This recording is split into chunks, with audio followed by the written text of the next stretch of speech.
All right, well, we're going to go ahead and call the meeting to order at 11:46. I want to welcome everybody to the Waxahachie ISD School Health Advisory Council meeting today. And let's see. So if there's not any additional changes, can I get a motion to approve the minutes with the exception of making that one notation? Okay. Becca? Mm-hmm. All right. Do we have a second? Lisa? All right. All in favor? Aye. Okay. Any opposed? All right. Thank you. We'll move forward. Okay. So we're going to do, let's see. Let me get on the right one here. Okay. We reviewed that. Okay. Do we have any new people that are here with us today? Okay. Do you mind standing and introducing yourself to us? My name is David England. I'm the assistant athletic director. I guess I was supposed to have been here all along. Well, thank you so much. We're so happy that you joined us. All right. Anyone else? Okay. All right. Well, thank you. Again, welcome to the SHAC committee. Okay. Let's see. My glasses are giving me problems today. Okay, so we're going to go ahead and start with the updates. I'm going to ask Tom from REACH to join me to share some things.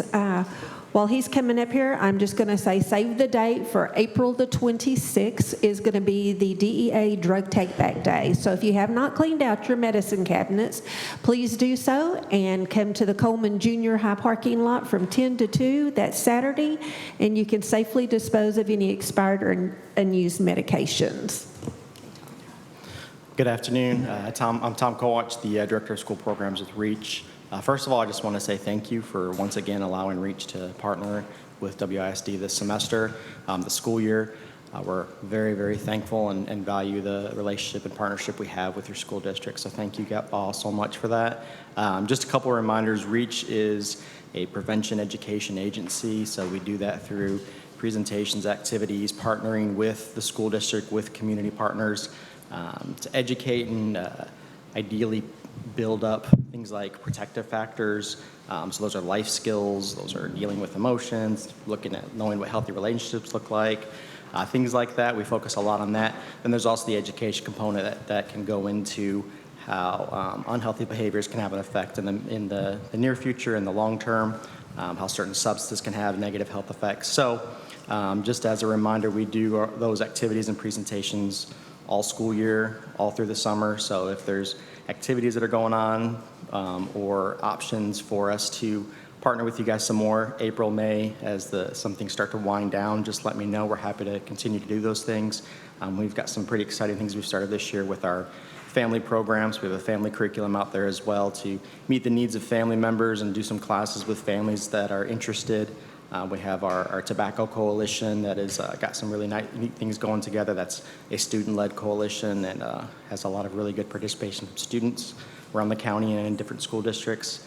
And then we have some other fun activities we're working on. So if any of your schools want to help us get together some new activities that we've been working on and be our guinea pigs a little bit, we'd appreciate that. We've got like a vape escape activity we've been doing and trying out that we've gotten some real good feedback, but we're still working it out, seeing how we can make it be effective and work well. So just let me know. I have my cards that I can leave, and we'll be happy to schedule some of those things either the rest of this semester, or if we want to talk about curriculums in the fall and spring, happy to do that as well. Thank you. Thank you, Tom. All right, so next on the agenda is WISD counseling updates.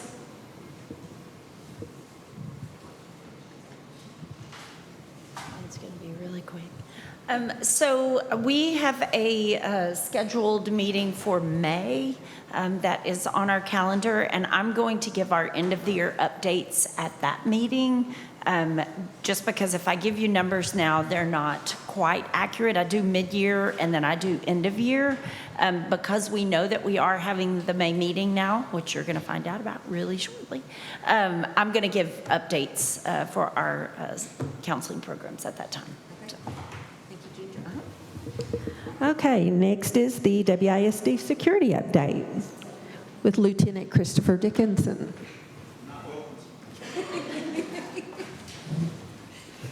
Well, good afternoon, everybody. Pretty much kind of the same report as last month. We continue to do the drug dog searches. We continue to do random metal detecting. And I'm happy to report they're going really well. We're not finding a lot of stuff, which is a positive. I think our students genuinely feel safe. I know in light of the situation in Frisco at the track meet that there was a little bit of concern of how does that translate to our students and how they feel. We had a junior high district track meet on Tuesday.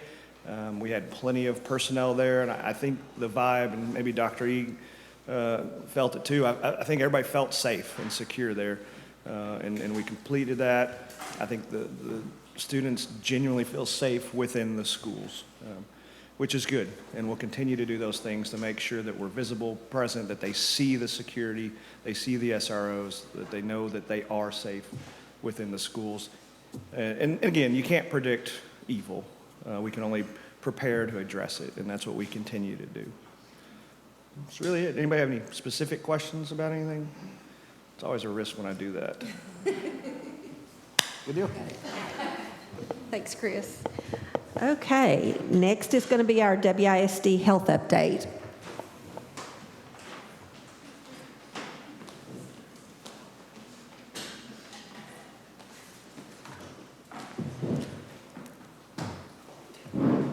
Good morning, everyone.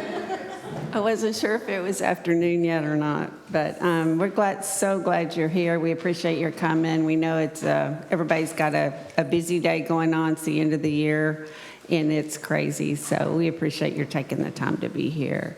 As far as our health updates go, we weathered the flu storm fairly well. We had definitely some increase in absenteeism during that time, but considering how crazy our region was with the flu, we were in the highest category for several weeks, I think. We fared fairly well. We had a couple of campuses that were hurt more than others, but that's generally the way it is, and so we did pretty well through that. I'm sure most of you have heard about the measles outbreak. Fortunately, nothing has come very close to us yet, but we are monitoring that closely. We just want to make sure that we have the latest updates and mostly the latest recommendations from the health department about how to deal with anything that comes up. We don't anticipate that, but I doubt West Texas anticipated it either. So we are watching, and we will let y'all know if there's anything that we feel like we need to share on that. We're hoping that's going to really die down soon. Yeah, hopefully. As far as drug testing goes, in February, we had 5 marijuana positives at our high school campus. 3 of those were retesting students. So that was actually only 2 new positives. And sometimes when a retester tests positive again, their number may be going down, but they're still not testing negative. So that may not be always bad news. A lot of times it's good news. Their number continues to go down as their bodies metabolize the THC. And then in March, we just had 2 THC positives, brand new ones. And so as months go, that one wasn't quite as bad because we've had a couple of 5 positive months. We have not had any positives this year at Global High School, which is wonderful. And I believe in all 3 junior highs together, we've only had 1 positive this year. So it mostly is concentrated at the high school, as you would, assume, because we've got a lot of kiddos over there. So that's kind of where we're seeing the issues mostly. And I'm not going to talk about this yet because you're going to see me again. All right. Am I next? No, Rebecca, you go ahead and come up, and then I'll talk some more about drug testing. Anybody have any questions about health updates? All right. Okay, now we've got the WISD Community Involvement Update with Rebecca Lockridge. Hi, everybody. Short and sweet today. I don't have too much to talk about. We had a really successful Deer Day. Every single elementary campus and every single classroom inside every elementary campus had at least one guest reader. So including our students from junior highs and high schools, we had over 600 readers on campuses all on one day for 2 different reading times. So it was great. Lots of people in our schools being able to come and visit with our students and love on them. So that was wonderful. We were gearing up for our Partners in Education luncheon next week, being able to kind of say thank you to all of our volunteers and our business partners throughout the year. So that's next Wednesday. Excuse me. And then even though it's not technically community, I'm sure that everybody has seen the new press release that came out yesterday. We did hire a superintendent. Well, we did name a lone finalist for our superintendent. We anticipate hoping to hire. So if you didn't, you can check out our website as well as social media for the official press release to get all of her bio, background, and information and all of that. But we're super excited about that. And only other thing that I can think of is I am going ahead and looking ahead to the summer and even the beginning of next school year. And one thing that I know that I'm going to need some help with, and I think that this would be a great committee to kind of help lead the charge, is for our Operation First Day of School. We're looking to once more be able to offer, haircuts and hygiene packs and socks and underwear and things like that. And we have some key community partners, like our realtor community and the Kiwanis Club, Lions Club, that have partnered with us in a big way in the past. But there's definitely some areas of need that if you have connections that you feel like would potentially make a great partner, please let me know. So that'll be in August. I know it seems a long way away, but it'll be here before we know it. So, Has there been a date set for that yet? yes, it's on my calendar on my phone. I can go grab it if we. Well, you can let me know and I can. Okay, But, perfect. And then some of the needs, is there something specific that you? So last year, what we found was that our hygiene packs and our socks and underwear packs, those were the things, thank you. Those were the things that we blew through. We didn't anticipate going through quite as many as we did. So we had prepared, our realtor community came together and we prepared about 100 or 150 full hygiene packs for girls, and those were gone within the first 90 minutes. I mean, they were completely wiped out very quickly. And then we had some generic gender-neutral hygiene packs that didn't have feminine hygiene products in those. I think we only had 75-ish of those, and those were gone just as quickly. So hygiene packs would be a large thing, and then socks and underwear. The Kiwanis Club partnered with us on that one, and they were able to do 300 in varying sizes. And we anticipated a lot of the need to be in smaller sizes, like elementary aged, but really and truly, it was for those more adult size, specifically adult females. So we needed more girls' underwear and socks. So that's an area that we could really use some help in as well, because the cost adds up rather quickly. For the back to school bash, or I'm sorry, Operation First Day, we're looking at combining those two events or eliminating back to school bash, but the date is going to be August the 2nd. It's a Saturday. Time and location are TBD at this moment. Because last year, we did the Operation First Day at School at the high school, and then the other was at the Royal Park. Yeah, so for this would be the 5th year that Back to School Bash would happen. So that's just our big community party that we typically do, and we invite vendors to come out and kind of, welcome our kids back and have fun, the bounce houses and water and all of the things. And we've partnered with Rail Yard Park. So we have outgrown Rail Yard Park significantly. Its capacity is right at 3,000, and we had 3,500 attendees last year. So it's just not possible. We spilled over into their MKT parking lot as well last year purposefully, and it was still just too many people in that space.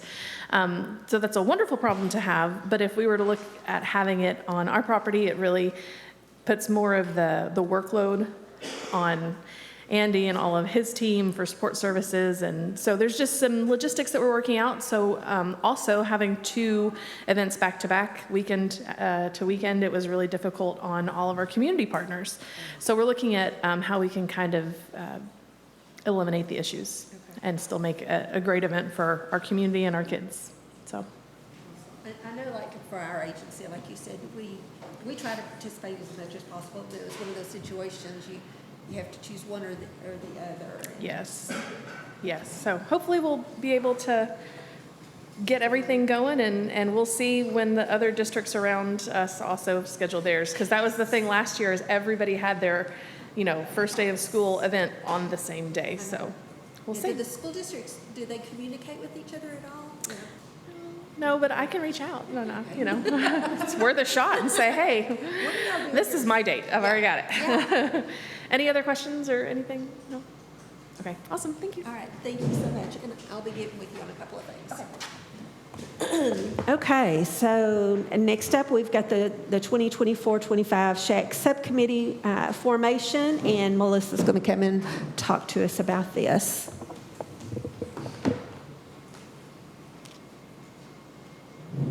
One thing I forgot to mention is we do have a SHAC clinic scheduled for July. And Tina, do you remember the date? I don't either.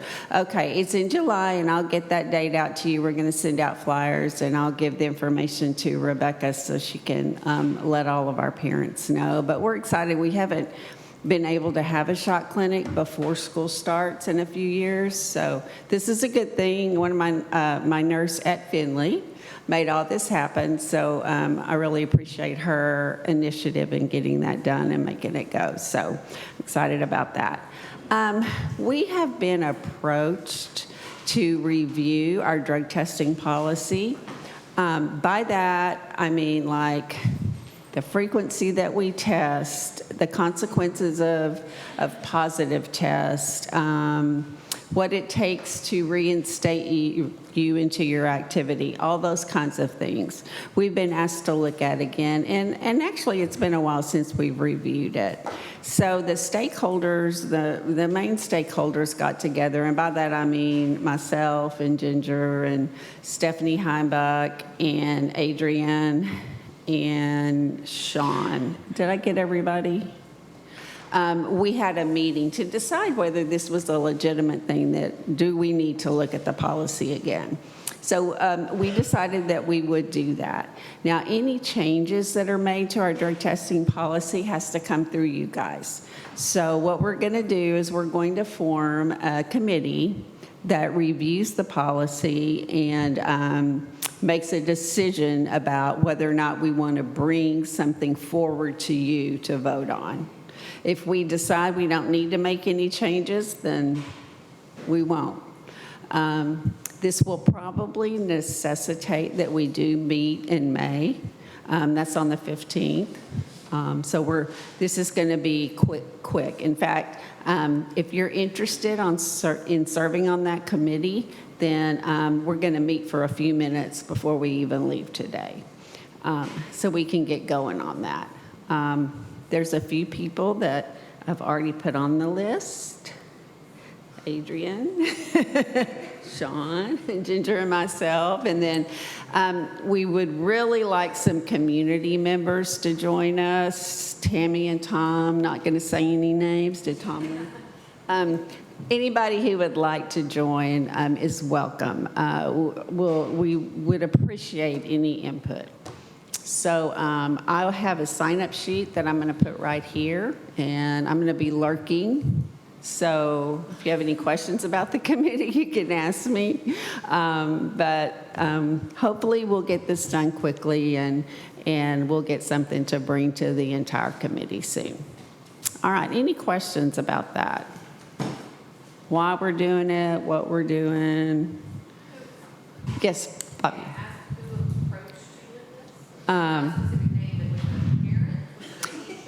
Adrian would like to answer that question. I did. I was wondering why behind the what. I just, just brass tacks and just looked at, I did some digging.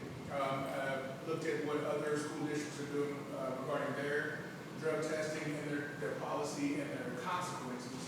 And I want to make sure that we're not doing something that's antiquated or that's really penalizing our co-curricular activity kids unnecessarily. I know that our policy is not based on taking a punitive approach, but I don't know that our first step is the way it necessarily has to be. So we want to look at that and look at some other folks and see what they're doing and the success that they're having with those policy changes, and just have a better approach to it. If it's something we hadn't looked at in 8 or 9 years, it's definitely worth looking at again. Has it been that long since we? I would think so. It's been a while. Yeah. Oh, and can I just add, I was approached by someone who leads a co-curricular activity, and they had already spoken to people who lead other co-curricular activities, and there's some consensus in that community that, hey man, let's look at this. Because our coaches and sponsors have a firsthand look on the effects of what these consequences are. So we appreciate that input a lot. So we're going to be looking at all of that. And I have done some preliminary research, and not every district does it like we do. So it is definitely something we can look at and talk about and discuss, and then we will bring to you what we think it should be. All right? Does that sound good? All right. Any other questions? Good question, Bobby. That was a good question. All right. Thank you. All right, well, that concludes all of our agenda items on the calendar for today. And so at this time, I will take motions for us to adjourn. Kim. Okay, Kim's going to make the motion. Do I have a second?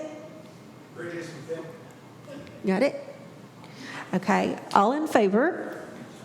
And I'm sure no opposed. Thank y'all so much. Don't forget to sign up for the committee. Yeah, we're just going to meet real briefly. Thank you, and we hope to see you on May 15th.